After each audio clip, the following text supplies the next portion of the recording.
Di ba? Yes, Your Honor. Tama. Okay. Now, akala ko maybe naman. Anyway, now, and also, Jimmy Portaloisa, in his affidavit, narrated na tumawag ka sa kanya. But of course, you denied it. That's why we are forced to order the NTC to submit, no? All the post, kasi kung prepaid, medyo mahirap. Unless otherwise, we still have your number sa prepaid. Can you tell us your number sa prepaid during the time? I cannot recall anymore, Your Okay, Honor. of course, you cannot recall. Diba? Pero ako, tandaan ko.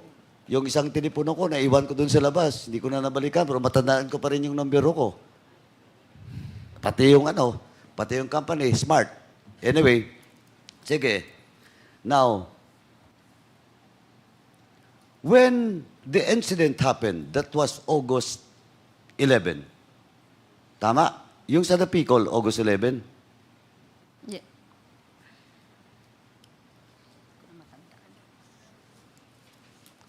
August 11 ba?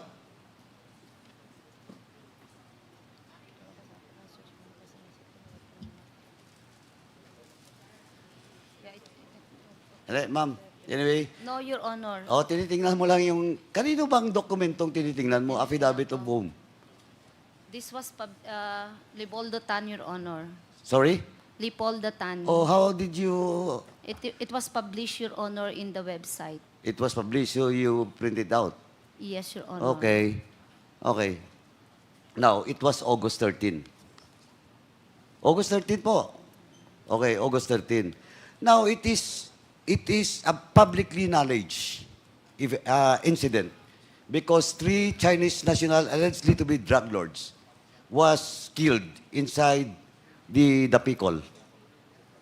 Now, question.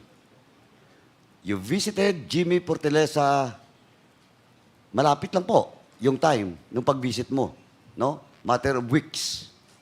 Now, after that, did you call Jimmy Portelesa? No, Your Honor. Why? Wala naman ako sasabihin sa kanya, Your Honor. Sorry? I have no purpose of calling him. Wala din ako number sa kanya. So, bakit ko siya tatawagan? Your So you Honor? do, okay, sige. I will rephrase my question. You don't visit Jimmy Portelesa after that incident? So, Wala. Wala na po, Your Honor. Oh, you don't bother to ask Jimmy Portelesa what really happened inside the Picol? You're an intelligence officer. You're very close to the president. Nangyari yung patayan doon. Same is true with Colonel Grijaldo, Colonel Leonardo that time. That time because you're the CIDG. You didn't even bother to visit the Picol. You, especially you, Ma'am Garma. You're the classmate of Jimmy Portelesa. You visit Jimmy Portelesa before the incident. Now, it happens. Sabi mo, wala akong nalalaman sa pangyari, but you didn't even bother to ask Jimmy Portelesa what really happened. Wala akong number sa kanya, Mr. Chair. Hindi nga. Wala How kang can number. I call? How can I ask? Oh, but some Mr. of your classmates has a number of Jimmy Portelesa. I don't know, Mr. Chair. Oh, you don't know na naman. Pero ang sinasabi ko lang, you don't even bother to visit Jimmy Portelesa after the incident to check what really happens inside that colony. No, no, Mr. Chair. Oh, kaya nga eh. Ayun nga ang sinasabi ko eh. Na nagbisita kayo, may nangyari, after that, you didn't even bother. That time, President Duterte has already assumed office. We will go in that direction mamaya. Maybe Chairman Akop will discuss to you about it. Now, next. Eto, malapit-lapit na tayo, mamas.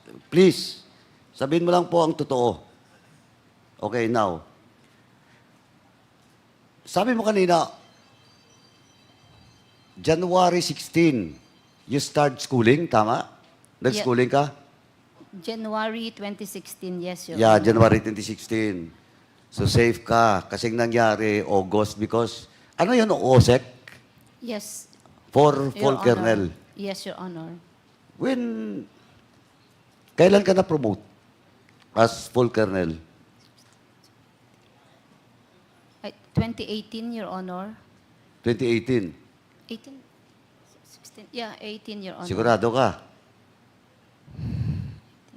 Hindi Yes, 20 yes, Your Honor. 2018. Sigurado ka? Yes, 2018 Your of, Honor. I think June, Your Honor. parang, June. eto. It's June Ma'am. of 2018, Your Honor. Oh, I ma'am, retired kasi yung mga 1 year ganyan, after. sa pulis, hindi ako pulis, pero as far as I know, pagdating doon sa colonel na posisyon hanggang general, hindi malilimutan ng general o colonel na na-promote siya this year and this month. Well, in fact, even the date. Because that is an important promotion for each and every career officers in the PNP. Kasi pasikip na kayo, di ba? Tama?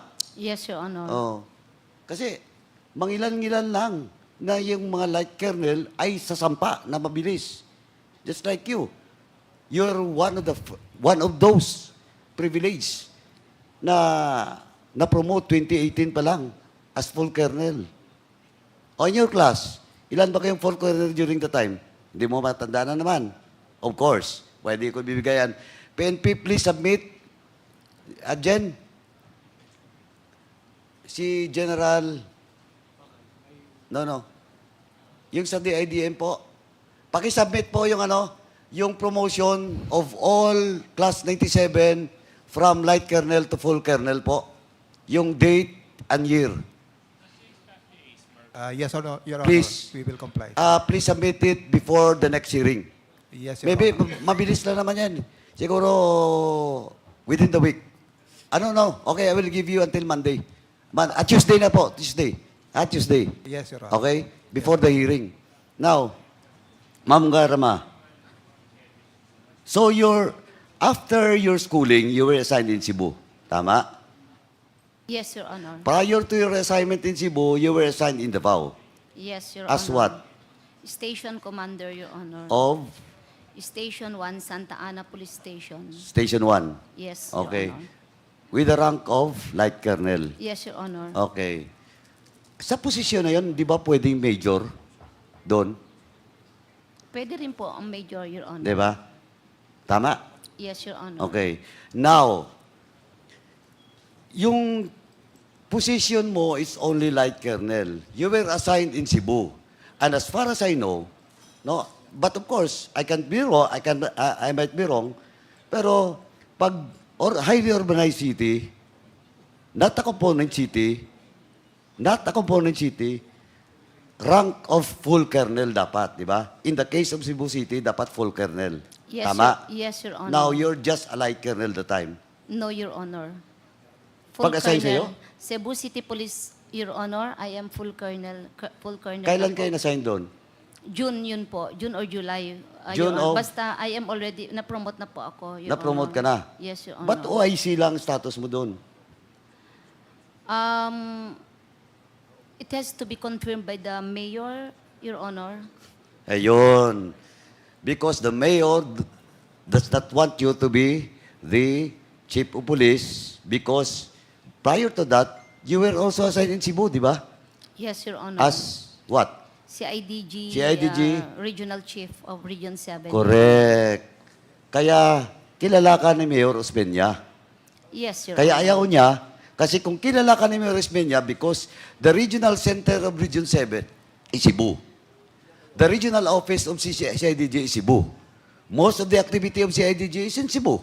And as the mayor that time of Cebu, kilala ka ni Mayor Osmeña. That is why ayaw niya sa'yo. Because on your record during the time, napakarami pong nangyari during the time.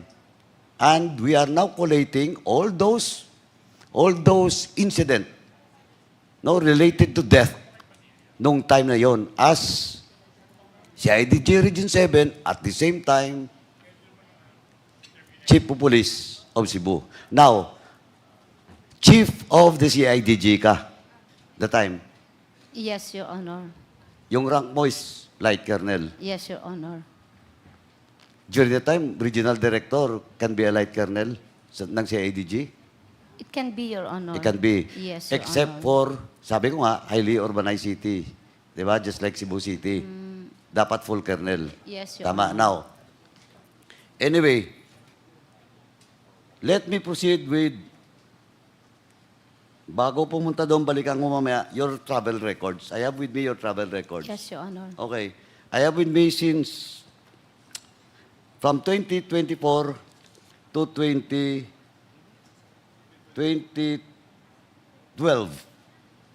Okay? Ma'am Garma, you're most traveled, though you're not anymore in public office. Yes, Your Honor. Tama. Who shouldered your travel? Some were sponsored by my cousins when I traveled. Cousins? Who are your five cousins? states. I was invited for. Who are your cousins? Who are your cousins? Anne-Marie Batay. They are From all where? United States. Okay, US. Yes, Your Honor. Then, siya lang? Nagsisponsor sa'yo? Hindi pa po. Meron pa Hazel Idnay. Comsec, please take note of all the names that being mentioned by Ms. Garma. Yes, please proceed. Who else? Yun lang po ang nagtumulong So, po. dalawa lang Yes, because I was invited to an occasion. in the US. But how about your travel in Asia? Who sponsored it? I paid for it, You paid for Your it? Honor, yes. Tingnan mo, mama. Your travel for just 2024, you traveled 6 times abroad. Just in 2024. Tapos, yung travel mo 2023 is 13 times. You travel 13 times abroad. 2020. 13 times. This is a record coming from the Bureau of Immigration, Madam. You cannot deny this. Iba't ibang lugar, may Kuala Lumpur, may ano. In the next hearing, tatanungin pa kita po para at least papaunanan kita. Pero sa ngayon, ang tanong ko lang po, who sponsored you? How can you afford to travel 13 times in just 1 year? You're not anymore an official of the government. This is an official travel. Oh, where did you get? Where did you get? Ma'am? Oh, you want to have an executive session? No, Your Honor. No? Also, answer me. Always I set you in contempt. I paid for it, Your Honor. Yeah, you paid for it. How much is your, ano? How much is your, can you provide us? Are you willing to have a waiver for your bank accounts? No, Your Honor. No. Why? Because you're not telling the truth. You are hiding something. Ito, initial pa lang, mama. Oh.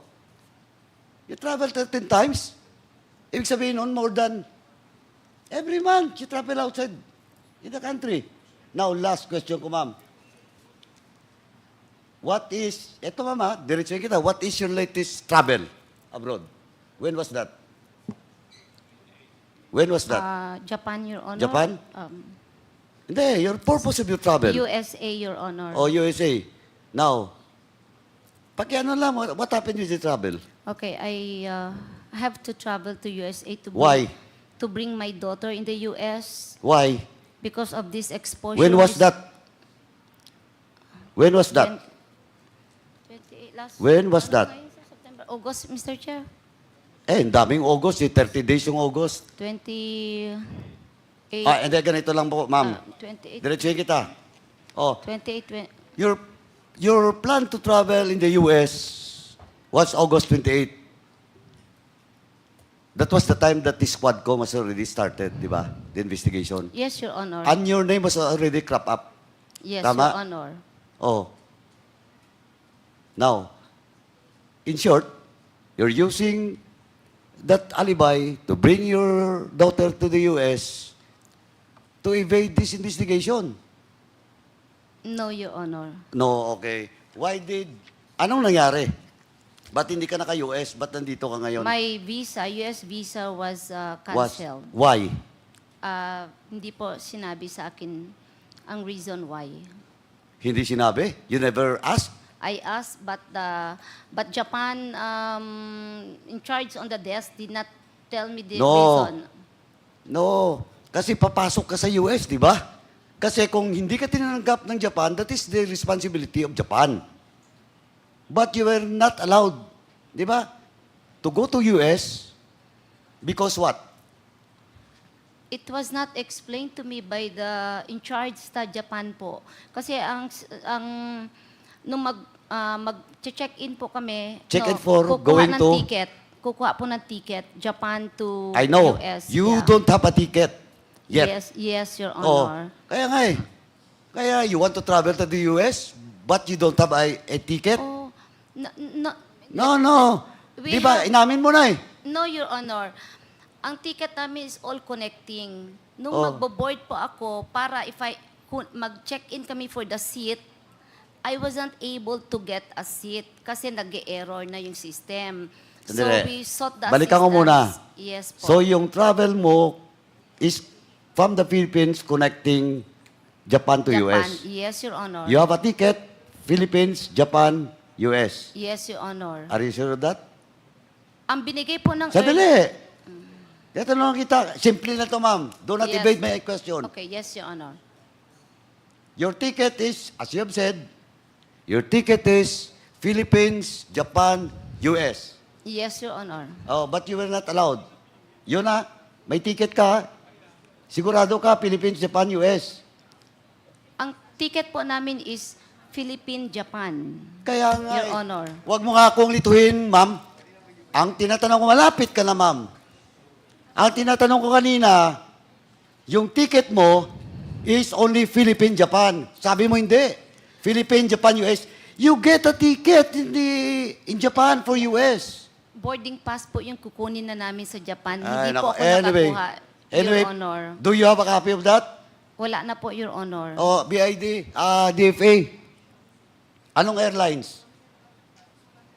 O, hindi mo na naman masagot. Simpleng-simple yan. It happens last 2 weeks ago. Sige nga. Kasi you're lying, ma'am. No, Mr. Chair. You are lying. Okay. Now, question, your ticket. Anong airplane? Oh, you cannot answer? Simpleng-simple. Something happens in Japan. Korean. No, Mr. Chairman, hindi rin ito makalusot eh. Kasi pag tinawag ko yung DFA, alam ng DFA. Japan, I think it's Japan airline. That's why we landed Why in I Japan. think na naman. Kanina maybe, now I think. It is Japan airline, Mr. Chair. From the Philippines, I'm very sure of it na. I can recall it, Japan airline. from the Philippines To Japan. to Japan, then what airlines supposedly to the US? It's the same. It's Japan airline. Japan Airlines. Anyway, Mr. Pan, hearing the answers of Colonel Garma, Miss Garma kanina, with regards to question of deployment, na napaka-juicy yung mga posisyon from DI, tsaka puro lahat Davao, ang assignment except sa Cebu, tapos nag-schooling, tapos early retirement. Again, can you state when was the date or the year that you retired? That's June of 2019, Your June of Honor. 2019. When did you assume as PCCO chairman? July 15 of 2019, Oh, Your Honor. 1 month lang. Di ba? Tama? 1 month?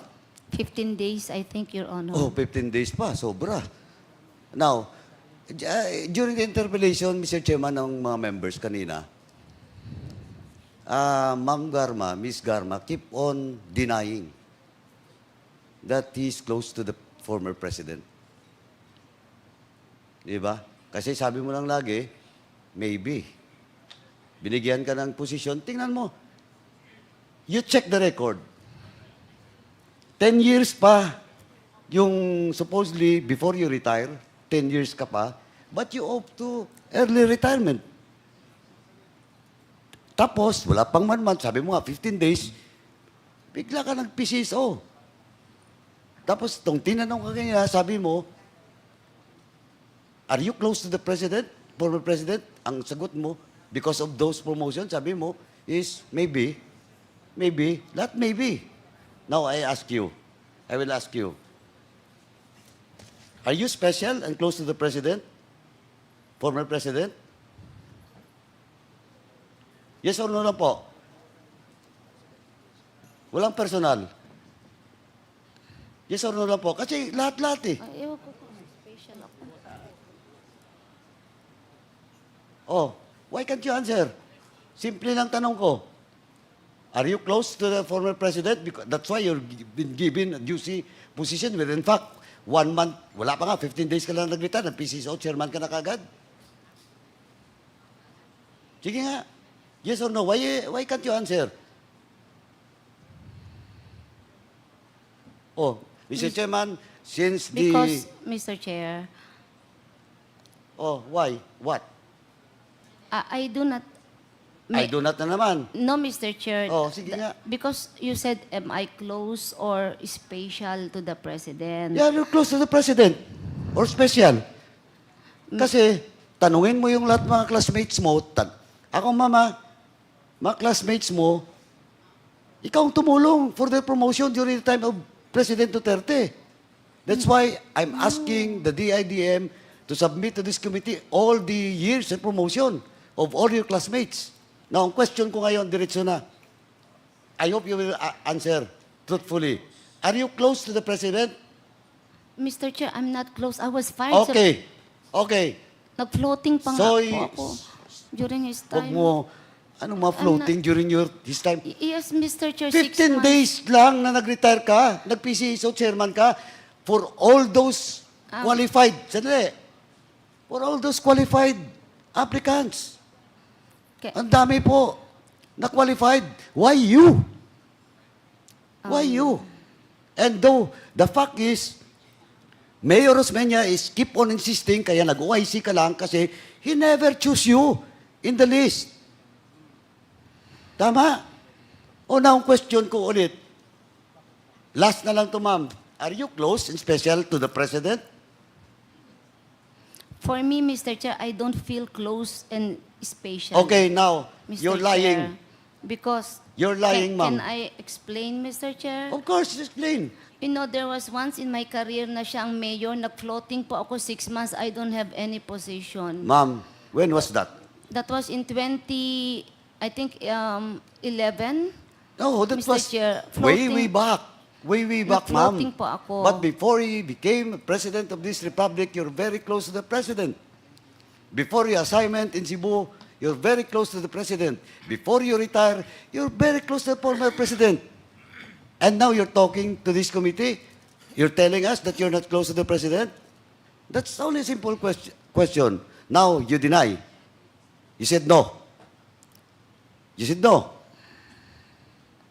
Oh, Mr. Chairman, Can I, Mr. Chair? Kanina pa kita pinapa-explain. Pabalik-balik lang tayo. Yeah. Okay, given you were floated. Yeah. Kasi, 2011. yes, Mr. Oh, but after that, Ah. lahat na position mo, juicy. Can You I, can never stay. Palipat-lipat ka doon sa Davao and you will not be deployed as CIDG in Region 7. You cannot be deployed even the opposition of the mayor that time, Mayor Osmeña, if you're not close to the President. You're telling me that it's the Chief PNP? Now, kung Chief PNP, bakit nung nag-retire ka, 15 days after, PCSO chairman ka, if you're not chosen, if you're not close, if you're not special to the President? Oh. Oh, why you're not answering? perhaps, Mr. Chair, I am special. Perhaps ka na naman. Anyway, Mr. Chairman, ito, ano lang to, Mr. Chairman, for the record, but I moved to cite in contempt because the resource person is evading to answer questions being asked by almost all members. Paulit-ulit lang yung perhaps mo. Maybe. Ngayon, perhaps na naman. Move to cite you in contempt, Mr. Chairman. Mr. Chair. Mr. Chair. Mr. Chair. Mr. Chair. If I may, honorable members, I will just allow the chair first to make a clarification on the motion of Congressman Paduano. Congressman Paduano, is that a motion? Yes. That's the motion. I move Mr. to Chair. cite in Sandali lang po, Co-Chair. Abante, give me the time because this is my time. Okay. We will... I move to cite in contempt Ms. Garma for lying and evading questions being asked by the members of this committee and including this representation. So move, Mr. Chairman. Okay, there is... Mr. Chair.